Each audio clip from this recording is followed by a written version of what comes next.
Assalamualaikum warahmatullahi wabarakatuh. Perkenalkan, nama saya Rahman Pakaja, mahasiswa dari kelas B Fakultas Hukum.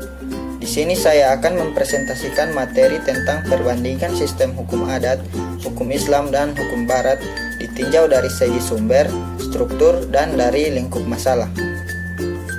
Yang pertama, ditinjau dari sumber. Apabila ditinjau dari sumber, hukum adat memiliki sumber dari keputusan penguasa adat masa itu. Kemudian bersumber juga dari adat atau kebiasaan yang terbentuk dari pelaksanaan pergaulan dalam sehari-hari. Sedangkan untuk hukum Islam sendiri bersumber dari Al-Quran, Al-Hadis, dan kitab-kitab fikih ulama yang mengkaji tentang ibadah atau hubungan manusia dengan Allah, dan fikih muamalah atau hubungan manusia dengan manusia. Untuk hukum Barat sendiri terbagi menjadi 3 sumber, yaitu sumber pengenalan, sumber isi, dan sumber pengikat. Pengenalan bersumber dari peraturan perundang-undangan sejak zaman kolonial. Isi bersumber dari kemauan pembentukan undang-undang di negara Belanda di masa lalu. Sedangkan pengikat bersumber dari kekuasaan negara yang membentuk undang-undang yang melalui aturan peralihan Undang-Undang Dasar 1945 yang kini dilanjutkan. Kedua, ditinjau dari struktur. Apabila ditinjau dari struktur, hukum adat memiliki beberapa kelompok tersendiri. Contoh di Minangkabau terdapat beberapa adat, yaitu adat nan sabana, adat pusaka, adat istiadat, adat nan teradat, dan adat nan diadatkan.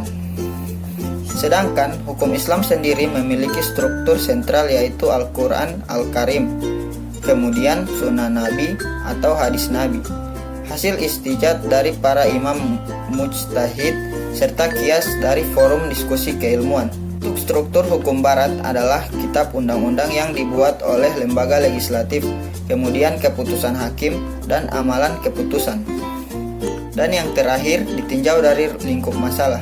Apabila ditinjau dari lingkup masalah, maka hukum adat hanya mengatur hubungan antara manusia dengan manusia, serta penguasa dalam masyarakat. Sedangkan hukum Islam tidak hanya mengatur hubungan antara manusia dengan manusia saja, tetapi juga mengatur antara manusia dengan penguasa, serta mengatur hubungan antara manusia dengan Allah Subhanahu wa Ta'ala. Dalam bahasa Islam, akrab kita sebut sebagai hablun minas atau hubungan horizontal, dan hablun minallah atau hubungan vertikal. Sedangkan hukum Barat hanya mengatur hubungan antara manusia dengan manusia serta penguasa dalam masyarakat. Dan presentasi dari saya, lebih dan kurangnya saya mohon maaf. Wabillahi taufik wal hidayah. Wassalamualaikum warahmatullahi wabarakatuh.